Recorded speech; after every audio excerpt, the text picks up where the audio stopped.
to Chuck Bushbeck Live, The Science of Success. My name is Chuck Bushbeck. I am your host, and with my producer here, Joe Lee. Joe, how was your weekend?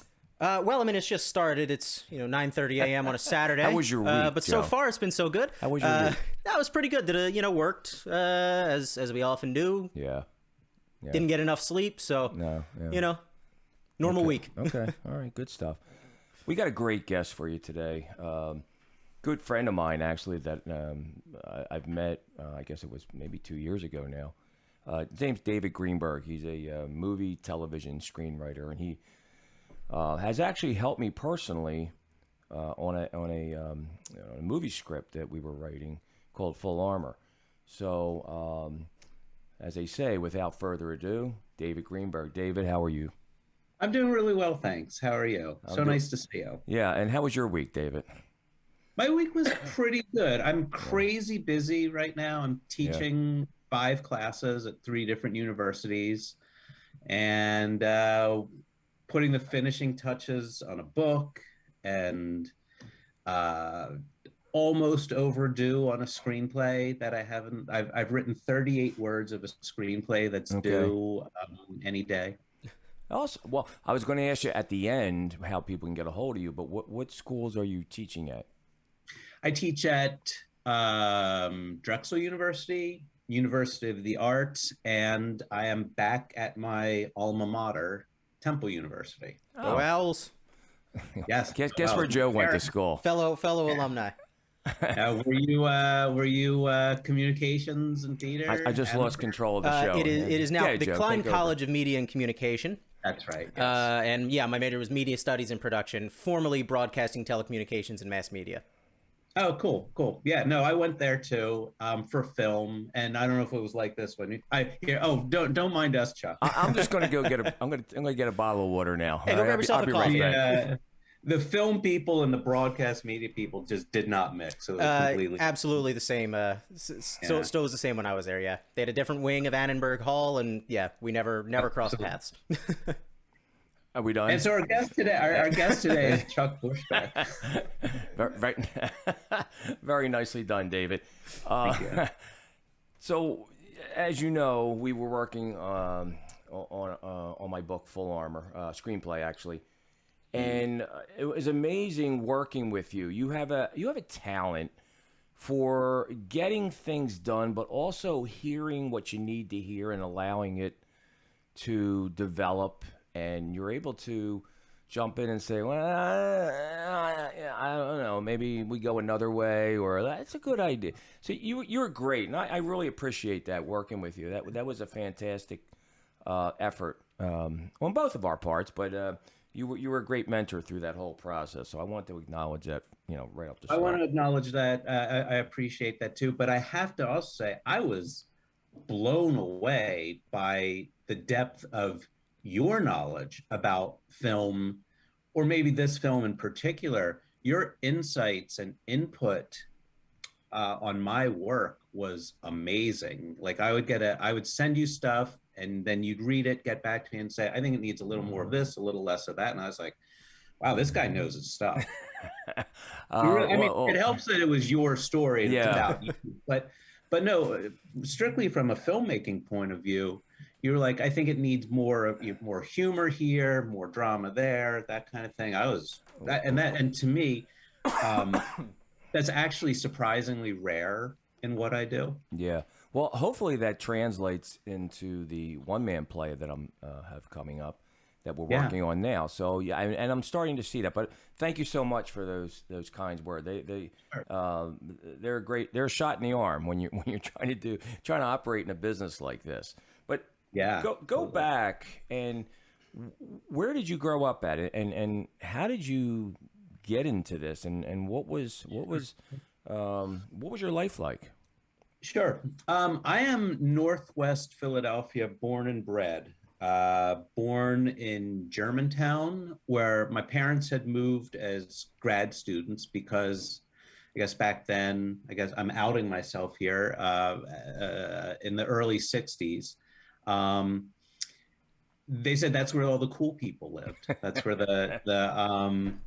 it was a very diverse neighborhood, and neither of them came from diverse neighborhoods. My dad was from Roxborough.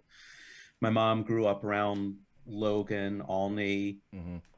and so they just wanted to start a family in a more diverse neighborhood. So Germantown, Mount Airy, and I've been in Chestnut Hill for 30 years now.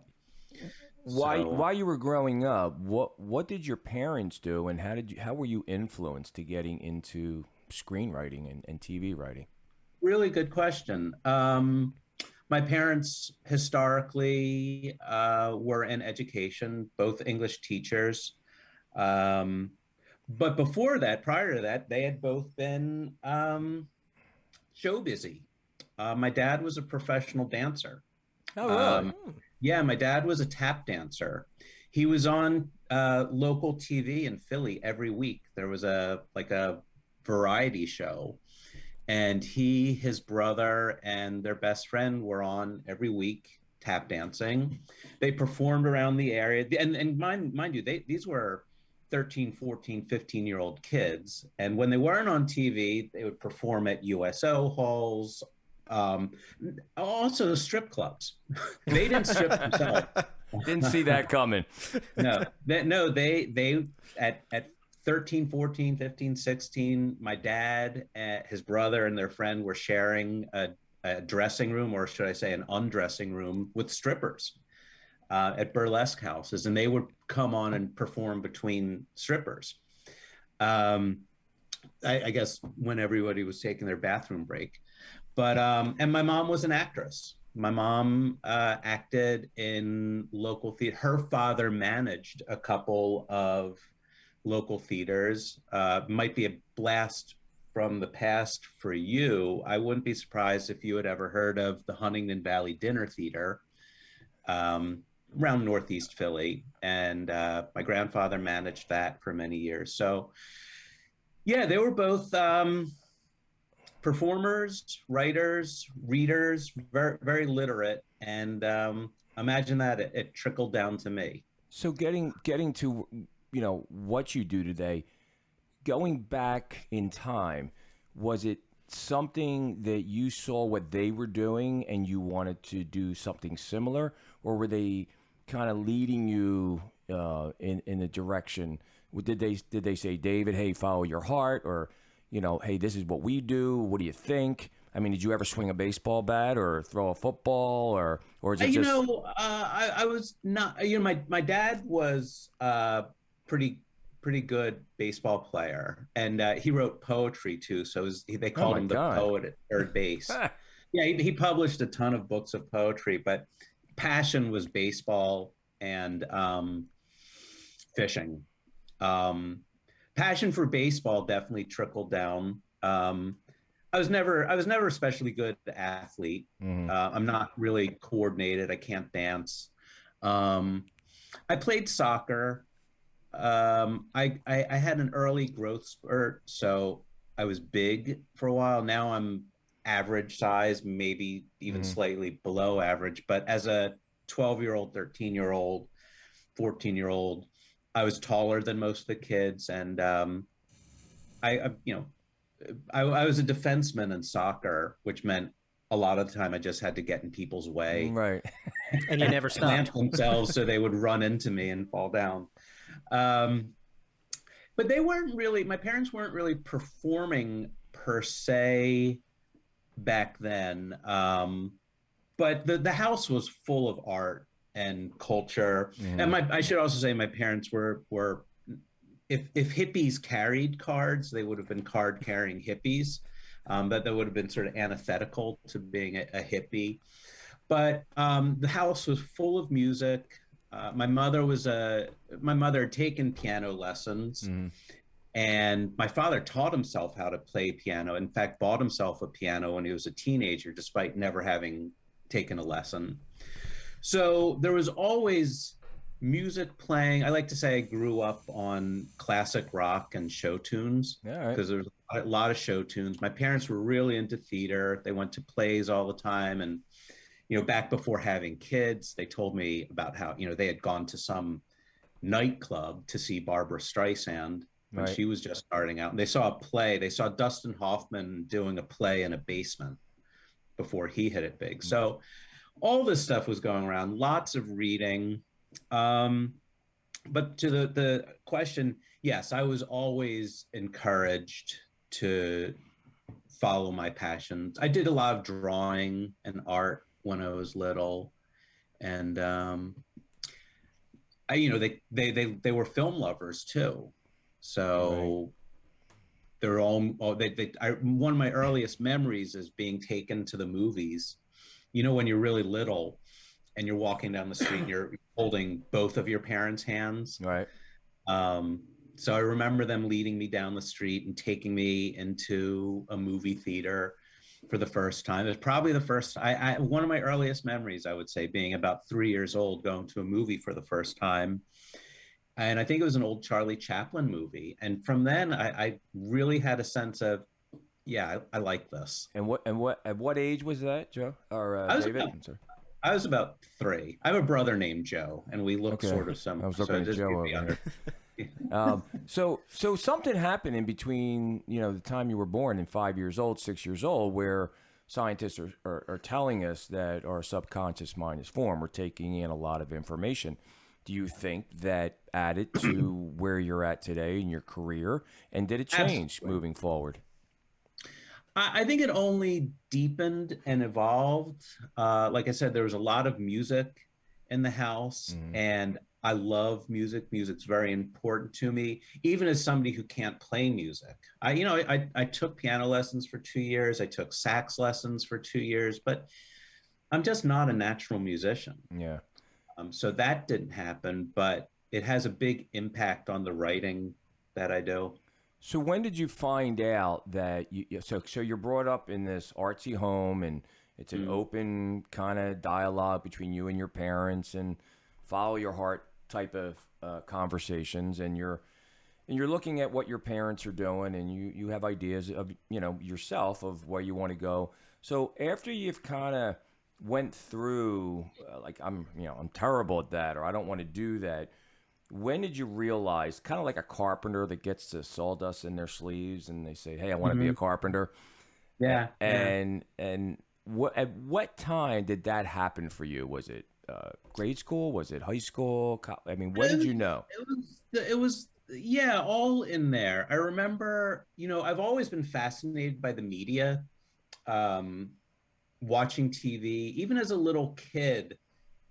I remember watching TV, watching shows, and thinking like, well, okay, here's the Brady Bunch in the kitchen having a conversation. But I know, even at 5, 6 years old, I said, I know that 3 feet away from them is a director and a guy with the camera and a boom operator. You went through that in your mind while you were watching it? Were you? Yeah.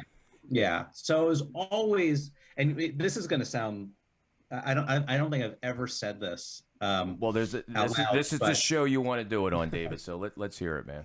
I was always really interested, and I don't know if I'm going to be able to articulate it well, like what happens, and your producer might have some insight into this. Like what happens, what's going on in that split second before, when a TV show goes to commercial and the commercial goes on. So I was always wondering, like, who's back at the studio saying, okay, now we have to play the Carvel ice cream. Oh, so I shouldn't be sponsored. Let her go, man. Let her go. I'll bleep that in post. Yeah, I don't curse, but I do drop brand names. So always fascinated by the process. It's just always been this thing. So I still remember a report. We didn't get. I went to like a alternative grade school and high school where we didn't get grades, but we got reports. And I might even still have this report from 1st or 2nd grade where the teacher said, David's really fascinated with actors and TV, and especially kids who act on TV. So, I was watching the Brady Bunch and the Partridge Family. And was it a normal school or was it an artsy school? Like, and did that help you not getting a grade, or You know, the funny thing is, it's all I ever knew. You know, I didn't get a letter grade, till I was in college. Okay. And it's all very entrenched with the family because my father taught at the school. My father got his master's degree in philosophy of education, and one of his internships was at this school. And he eventually, right out of college, he got a job there, or right out of grad school, he got a job there. And then he started the high school that I went to. So it was very, you know, my dad hated school. My dad actually dropped out of Roxborough High, Right. and joined the Navy, because that's a whole other story. But he just always felt there was another way to educate people. So I never knew the traditional classroom full of desks and things like that. So I think it did help me because it was smaller, there was more individual attention, and I don't think I would have failed in a traditional big school. I just don't think I would have strived as much. You know, it's interesting that it's interesting you were mentioning how you were thinking about what was happening before the commercial came on. We had John Belaris on the show, and I think you remember John. Oh, yeah. The famous Storm of the Century. And Yes. And he laughs about it now. He's a character in a screenplay I wrote. Is he really? He's a great guy. He was very forthcoming in all his stories, his Dr. Phil experience and those types of things. But what he told me was he kind of knew he wanted to be a weatherman. And when he told me this story, I'm not sure, I don't know if it was Long Island, but it was in New York somewhere. And there was a storm. He actually went up on the roof to see and experience the storm from the top of his roof. And I'm thinking, like, okay, that's definitely telling me there's something here that this is what you should be doing. Did you have that kind of? Are we talking about the same thing? Yeah, I think so. I mean, so I was very interested in acting and TV and kids who acted on TV. So I very clearly remember the first time I tried it. It was second grade, and we were doing a Christmas show or something. And they were auditioning, I mean, auditioning 6-year-olds or something. And I don't know if I jumped at the chance or if somebody, you know, prodded me along and said, "Oh, David, you should audition for this." And I did. And I mean, in my mind, I kind of killed. It's strange because as a 6-year-old, but in general, I'm a sort of shy, quiet, and reserved person. Yeah. I'm not very emotive. You know, I never pump my fist at a sporting event. Okay, yeah, I guess I do a little bit, but I'm very closed. But at that moment, at 6 or 7 years old, getting a part in a play, and I wound up being Scrooge in A Christmas Carol. Oh my gosh. Yeah, at 6. And I hammed it up. I really threw myself into it, and I got really positive feedback, just internally, but also externally. And I thought, yeah, this is good. I think I'm gonna keep doing more of this. Did you take a lot of time at that age to work on this character, or is this kind of I'm Scrooge in the Dickens, you know, classic? Yeah, and pretty much. Okay. I don't. There wasn't a whole lot in the way of rehearsal. It certainly wasn't like I was a method actor. It's not like I put on weight to play. Or the Rocky body. Yeah, still working on that. I'll dial back to another anecdote sort of like that in first grade, and this would have been 1970 or so. We had a guest speaker. We had a guest in class who brought in a video camera. And today you think, well, big whoop, I've got a video camera in my pocket. It's called an iPhone. But in 1970, people were not walking around with video cameras. Right. And this is not the camcorder that we knew from the 70s. It was two separate units. There was a camera, and then there was this machine that you held. And I can remember being 6 years old, looking through the viewfinder of the camera, and it was a black and white grainy image because it was really old school, sort of primitive technology, and thinking, yeah, I like this. I could look through cameras the rest of my life. I'm going to share with you a story. You were talking about being Scrooge in a play, and you're talking about the camera. Well, when I grew up, we had what they call a Super 8. I mean, standard 8, Super 8 camera. Super 8 was Super 8 was the thing. So my dad, he went out and brought one of those, and I was in a play. I was in 2 plays in my life. One, I saw it to fruition, where I was ready. I was the Y in Merry Christmas at the end of the show. Y is for the Yuletide wishes that we share. And that was my indoctrination into the stage, the theater, right? And then the second one is I was an innkeeper, and Mary and Joseph are going door to door. And I'm the you ready for this? I'm the innkeeper. I open the door and I nail Mary right in the head with the door. Nice. I didn't survive. I didn't survive being cast in the play. It was in grade school, and that's fine. I was okay with it. I felt bad. I got yelled at, and I got the knuckles. I know what your education was like. I read your book. The Sister Mary Elephant. She would have this 18-inch ruler and put quarters on the end of it and tape it, and then you would get it in the back of the legs. You would get it on the knuckles. And then she'd take your sideburn and pull it up. Well, I got all 3 of those after that. I'm like, I do not want to be in a play anymore. I make one mistake, and I'm going to be... Is this what happens every time? Yeah. Well, listen, Mr. Producer. This is the way it was back then. So yeah, we took a lot of hard knocks. It was a school of hard knocks. Well, I mean, at Judge, we had a couple of teachers. Even I was class of 2011. There, we had one teacher. He had the thing called the Hammer of God. Same thing, yardstick, quarters on the end, duct tape around it. And we had another teacher. I won't name names in case they listen. Would smack guys in the back of the head with a they still had stapler. That going on when you went. Yeah. Back of the head with a stapler interesting. in tacking mode. One time, he had it flipped the wrong way and actually put a staple in the back of the kid's head. So, wow, whoa, what would happen today, David, in your school if that happened?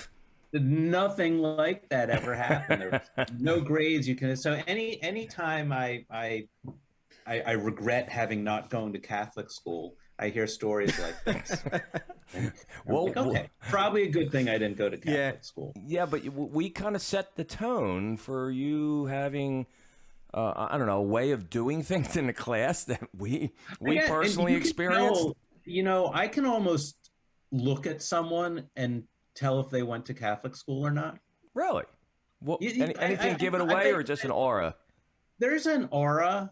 Yeah. People are either, I find, either extraordinarily rebellious, as a reaction to that kind of schooling, or you can just kind of sense that they've been indoctrinated with a certain way of being. I mean, you can't generalize or say everyone's like that, but anytime someone has said, "Yeah, I went to Catholic school," I'm always like, yeah, I kind of that makes sense. Yeah. As much as we were just talking about, I had great friends, and it was a great experience. I wouldn't trade it for the world, even though there's good and bad with everything. But it was a great time in my life, and I'm glad I went to Catholic school. It taught me a lot. But before we go further into your career, now that we got Joe took us off our stride there for a second with his story. But we're going to head to commercial, David, and we'll be right back with your story in about 2 minutes, okay? Sounds good. All right. Come back and see us. Bye.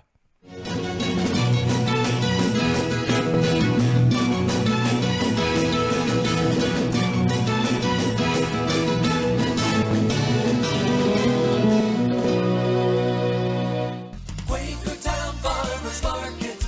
Bargains are our business.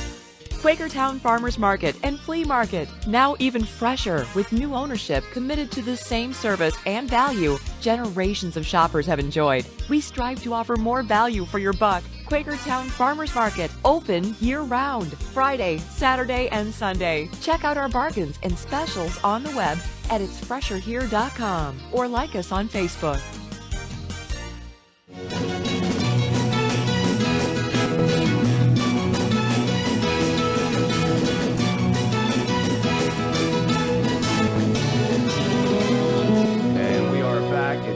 Bushbeck Live, the science of success, and my guest today is David Greenberg, a good friend of mine and movie and TV screenwriter, and we were talking about David's troubled past.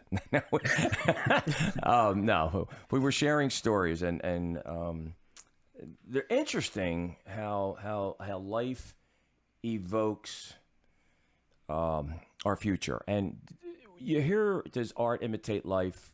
Does life imitate art? What's your answer to that? Yes? Yes. My answer is D. No. A little bit of both. I think sometimes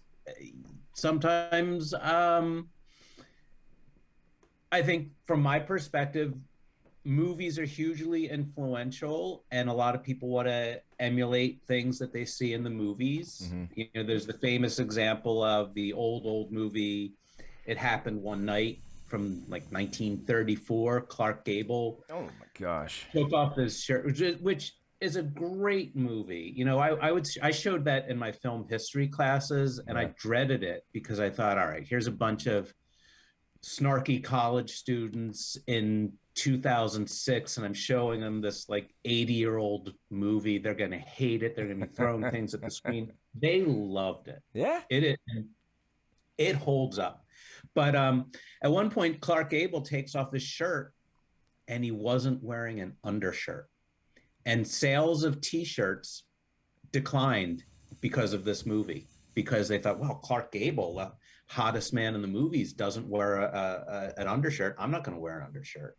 I'm going to be Clark Gable. So movies influence things. Even the American dream, the image of the white picket fence and nice house in suburbia, that's a product of the movies. Right. And it's actually a product, you know, to get a little bit cultural and touch on my heritage. That was invented by a bunch of Jewish guys, Jewish immigrants who moved from New York to start Hollywood in the 20s and 30s. And, you know, back then, people wanted to hide their ethnicity. And so what would be the reason for that? They want to hide their ethnicity. Well, you know, honestly, racism. There's a degree of racism and discrimination, and we're talking early 20th century. So people did not want to advertise the fact that they were Jewish. Right. A lot of these guys moved out west, divorced their Jewish wives, and married blonde-haired, blue-eyed Gentile women just to fit in. So things like that. And even I don't know why I happened to Google this, but for some reason, this thing we see in the movies of people smoking after sex apparently is not really a thing that happens. It was just done in a movie, and now we have this image of it. So I forgot what the original question was. Art It doesn't matter anymore, David. Just go, man, go. Art imitating life. Sure. Well, I mean, I don't know if it's even imitating, but I mean, how many of the best stories are inspired by true life? I mean, not even an hour ago, I was, you know, flipping through my phone and something, and a little story came up about some of the greatest films of all time, and the first thing they mentioned was Schindler's List. Yeah. That's a true story. Full Armor, true story. Well, I'll tell you what, this is interesting because there is a science called epigenetics. It was, I guess, kind of the founder was Bruce Lipton, biology of belief. And it's an amazing science. Even the CDC recognizes it as a science. And it's all about your perception of your environment creates your world. And the things that you're saying kind of goes right into that. But I want to go from you realizing, okay, I suck as an artist playing the piano. I'm not a dancer. I got 3 left feet.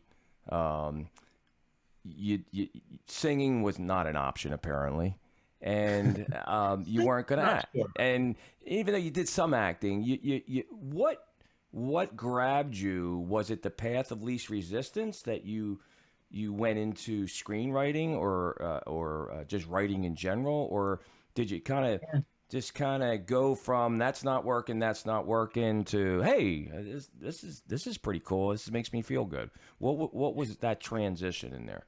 I would say it was the I'm going to say the path of least resistance, but that doesn't really, I don't think that's accurate. I think it was really just a magnetism. I was drawn to it, and it worked. And I started getting positive feedback from a really early age. I mean, it sounds ridiculous, but in grade school, there were times in grade school where kids would sit around and watch me draw because they liked my drawings. They liked to watch me draw. What kind of pictures were you drawing, David? I'm sorry, what? What kind of pictures were you drawing? Be honest. Well, back then I was drawing I drew a lot of comics. I was into comic books. So I drew monsters and action and spaceships and cars and typical Do you think did you think you came into this world with this gift and your parents? I mean, do you think it was all planned that you would grow up with this heritage, or is it something random for you? What's in your soul? What's it telling you? Well, that's a really interesting question because I have 3 siblings and all, staggeringly accomplished people on all levels, both from professionally to just human being, personality. None of them got this in the conventional sense. None of them are writers or performers, or none of them actually pursued a career in the arts. So, for instance, what do they do? So we can kind of compare where you're at. Well, my brother, and you could be having the same conversation with my brother, he actually just got a job in Hawaii. He is he's the headmaster of a progressive school in Hawaii. And so he really got that from my dad. My dad was big in progressive education. He won a Gates Foundation grant years ago. My other brother, he's a twin. So his twin brother is a master carpenter. Wow, and that's out of the realm of growing up. It is. And he was encouraged. As a matter of fact, of all things, my parents discouraged him from going to college. My parents said, "Why is that?" They just knew he wasn't a natural student. I got you. Okay. He is probably the smartest person I know. Yeah. And my sister is into all kinds of holistic care and whether it's herbal products and floral essences and things like that, but also she's like a life coach, basically. Okay. Yeah. So we all have the same core values. If you cut us down to the core, it's identical, but it's all splintered in what are those core values? What makes David Greenberg David Greenberg? Really, I think it's a general decency, and I'm kind of a firm believer in the golden rule. Just not to paraphrase Bill and Ted of Bill and Ted's Excellent Adventure, just be excellent to each other. Yeah. Be a good person, take care of each other, say yes as much as you can. Just do good. Accentuate the positive, eliminate the negative. And that Something kind like of that. okay. As much as possible. I can be negative with the best of them. I can be really cynical and skeptical and pessimistic. Anything go to Donnybrooks? Just kind of fisticuffs, or you back off at that point? Yeah. I'm not a fighter. Somebody I ran into, this was years ago, but I ran into the mother of a grade school friend, and she told me a story that I didn't remember. This was in kindergarten or nursery school. There was, in as much as we had bullies at my school,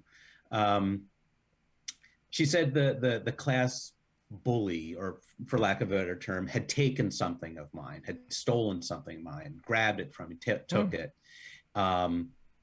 And she said, rather than having a fit or telling the teacher, she said she observed me just following the guy around and reasoning with him, just explaining to him why he should give it back. And I don't know if he saw the light or if he just got sick of me talking, but he gave it to me.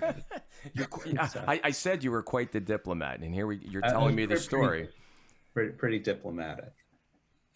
So let's fast forward a little bit. You're at, whether it be Drexel or wherever, and you've made your decision that this is what you're going to do with your career. What is the difference now with the students you have, or is there, to the students that you used to have when you first came into the field, and what have you learned through the whole transition?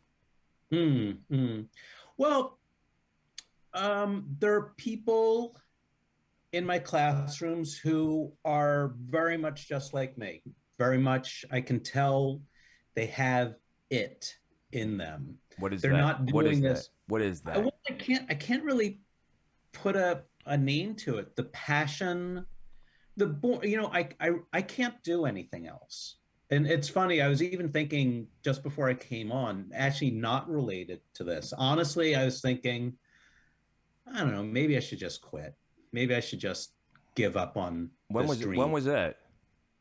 I logged in here at 9:16 this morning. I was probably thinking that at 8:50. I was probably thinking like, I can't do this anymore. I'm no good, blah, blah, blah. I had a case this week where I had some negative feedback, which is part of the plan. Yeah. Not part of the plan, but part of the game. How do you deal with that when you have these students and you're their mentor? So do you shy away from telling them your personal feelings and experiences, and you just hear what they have to say and encourage them? No, actually, I came into class on Thursday, and I had just gotten off a call with this guy. He's big in music and film. He works for the Sundance Institute. I'm not just exactly sure. He lives out in Salt Lake City. Works for the Sundance Institute on their music, but he's also director of live video production and social media for the Rolling Stones. So he's pretty big in his field. Yeah, I'd say. But luckily my producer and director of this screenplay I wrote about jazz connected with him, and he signed on to the project. And so he'll be working on the soundtrack. And so he knows his stuff, and we're talking, and it's like, he said, honestly, I think the screenplay needs work. It's a little cliche in places, and some of the dialogue needs work. And I should expect that, but historically, I have not gotten a lot of negative feedback. Generally, people like my stuff. And so, and you still have doubts. That's the amazing. I have doubts. Sure. Yeah. Does every young kid that whether it be from the past or present, you can even think of a specific 1 or 2, 3 kids that no matter how good they are, they're going to doubt themselves. And where do you think that's coming from? Well, one, I think it's good to keep yourself in check. If you walk around thinking I'm the GOAT, I'm the best, nobody can touch me, you're asking for trouble, I think. Unless you're Tom Brady. Right. But I got you. He can kind of legitimately, he can look back and say, you know what, I think I'm decent at this football thing. Right. I got you. But I think it keeps you honest. And one of the things I love about screenwriting is, to me, it's a discipline like yoga or something, where you just have to keep doing it. And I've always said, and I even said this in my class the other day, is the day I call myself a good screenwriter is the day I should quit. Right. Okay. As Gotcha. me, it's a never-ending quest, and I take it a little too seriously. It's almost a spiritual journey for Yeah. me. Yeah. And it's what I love about it. I just love that I know a lot about screenwriting, but I just feel like there's just so much more to learn. The individuals that you are with on a everyday basis during the week, I come from a heavy sports background, and it's very much a physical reality. You're trying to put the ball in the hoop. There's people coming after you to tackle you, whatever the case may be. Right. It's do you find maybe the artsy type of kid that is into screenwriting, dancing, singing? Do they live more on their right hemisphere, if you will, as far as their heart goes, and don't know where to go with that when the world comes at them, or do you see them mechanistic at all? It's a mix, and again, I can't generalize. I wish I could generalize, and I was about to generalize, but I've seen enough kids who are the opposite of that. Yes, the most of them are very artsy and sensitive and sort of outside of they drive in the shoulder rather than on the highway. Gotcha. If you know what the highway of life. We're kind of outsiders by nature, I think. It's just insecurity, or maybe I don't know if it's insecurity. The artsy person, the role of the artist in society is to take in the world, and I find my students really relate to it when I talk about this, because I say, can you walk down the street and not just notice everything? And, oh, I love the way the sun is reflecting off the sidewalk today, or I love that shadow on the wall. Most people aren't like that. And I think, and they see these things and they register in their brain, and they think, how can I make art with this? And how, not just art, but how can I make a piece, a play, a painting, a piece of pottery, a musical composition that reflects what I'm seeing in a way that an audience will relate to. And they think like that. And in many ways, it's a kind of awesome burden to carry, because we the artists in the world sort of represent or represent the world to other people from their perspective. right. And those people who take it in relate to it. We kind of make sense of the world for other people. Okay. Wow. You just hit on a number of things of the human spirit, and that's what we're talking about, the human spirit. How do you take your kids and get them to realize that they are fine who they are, no matter how they think? Trust your instincts. That has got to be a minefield for you to go through. You're trying to, and I guess now you're giving them grades, so they are paying attention to putting in the right project done correctly to your standards, but they still want to keep the artist side. Like, that's a juggling act when you're in. I would suggest It is, and so my personal philosophy is I never say anything's bad. I never say you did a bad job on this. I say this could be improved. Okay. Why don't you try this? Why don't you have more of this, less of that? So my model is always, and I didn't invent this, is start with something positive, say something good, and then hit them with the bad stuff. Except you don't say bad. So this could use some improvement. Is that Right, kind of the flow of things? Something like that. Okay. I like what you were trying to do. It didn't work. I mean, sometimes something's really bad. Okay. And I will never say it's really bad, but I'll say you could have done better. Okay. I know you could have done better. So people that are listening to this that are not only, maybe they're not involved in the movies or the arts, screenwriting, whatever, but they have some other interest in their life. What would being a mentor to these kids and kids that aren't in your field, what would you say to them?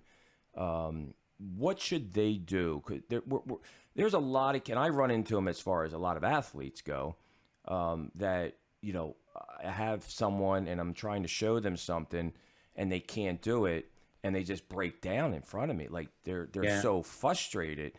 What would be your advice to any kids or any young individual, whether it be in your classroom or somewhere else? What, based on your life experience of what you've gone through, what would you say to that individual, not only to maybe point out some things that you personally experienced, but how to get them to feel really good about themselves and move forward in their, you know, in what their heart's telling them to do? Sure. Well, if somebody is not yet lucky enough to have Be in your class? Thank you. That's called that's a good setup. Yeah. Thank you for that piece of information you gave me. Good pass. No, I was lucky in some ways, maybe blessed to discover my passion and my talent from a very early age. And I realize not everybody has done that. So if you have not yet done that, and I'm in a position where I can recognize someone's talent, I would spotlight it and say, hey, you know, no, you can't act. Of course, I wouldn't say can't, but you know, maybe acting's not your strength. Maybe you could build the sets. Maybe you could paint scenery or something for theater. Right. Because I noticed you're a good painter. So maybe helping them find their strengths. So you're actually taking something that you experienced when you were young, when they pointed out to you, hey, David really likes the story you were saying, and so it sounds like you've grown from your own experience, and you're giving away this and recognizing, you know, the individual's talents, and maybe it's not where they necessarily, you know, think they should go, but you're seeing something that maybe they're not. Is that fair to say? Yeah, sometimes. Yeah, okay. Sometimes I have the perspective. It's you know what's good, you know what's professional, you know what, like, that's not going to make it. Right. And you know, there's some people who I see and I think, wow, I shouldn't say. I shouldn't say. I was like, you know, well, first I was going to say, teaching has made me a better writer, and I think it's made me a better person. And I never wanted to be a teacher. My parents were teachers, and I never wanted to be a teacher, and I kind of just fell into it accidentally. Being able to recognize someone's talent, and I try not to be discouraging. But there's some people, well, also because I teach screenwriting, and screenwriting is, for most of my students, a required class. So I have computer science majors who are required to take screenwriting. Right. So most people don't want to be in my class. Most people take my class because it's a requirement. And I try to make it as pleasant and enjoyable an experience as possible. So very rarely are those people who come into class without an interest in screenwriting going to produce especially good work. Sometimes the people who are interested in screenwriting don't always produce especially good work. Now, I had back last winter, for the first time in a long time, I had a teen screenwriting class. I had a class for teenagers in screenwriting. This one kid did amazing work, like spectacular work, astonishingly good work. And for a 16, 17-year-old kid, I was kind of blown away. And I was not shy about telling him that. I heaped praise on him, and he just reached out to me this week. I don't even know. I think he lives in San Francisco. Right. He reached out to me this week and asked me to write him a college recommendation. And I was honored, and I'm really thrilled at the opportunity because I recognize a really special talent. And I think this is something you can maybe relate to, having, as I recall, once watched a young high school baseball player named Mike Trout play. I did. you Sounds familiar. Yeah, as I recall, I don't know what exactly, but you saw something in Mike Trout. Well, as a scout, we're looking at talent, obviously, and I just, there's tools, like you have tools in screenwriting. But I wanna kind of zero in now. We've talked very generic about a lot of kids in general and arts and things. I want to zero in on your craft. What do you do different in your writing than maybe other writers do? And what do you teach your kids? Once you identify those individuals that love screenwriting for TV, movie, whatever, playwriting, what do you tell them to focus on, and how are you different maybe than some other people? And package that all together for me and give me your feedback. That's it's a tough question, because as a screenwriter, the thing I get the most recognition for, the most positive feedback, is my dialogue, writing dialogue. Okay. And I know a guy who is an industry veteran who, I've just seen him shake his head and be like, how do you do that? Like, that is, he just says, you have a gift. And I take it for that, because honestly, I have to teach writing dialogue in my screenwriting classes. And I've in the last few years, I've stopped doing this, but historically I would say, look, writing dialogue is it's a gift. If it doesn't come naturally, you don't have it. That's a great piece of advice. Like that, but I say basically you can't teach writing dialogue. You do, and I do, and I have extensive lessons on it. But I could talk till I'm blue in the face, and it's still not going to make a person adept at writing dialogue. Right. Well, and we're going to close out. I'm going to let you go. But, you were referred to me anyway by William Morris out in California, which is a really big deal. You didn't know that, did you?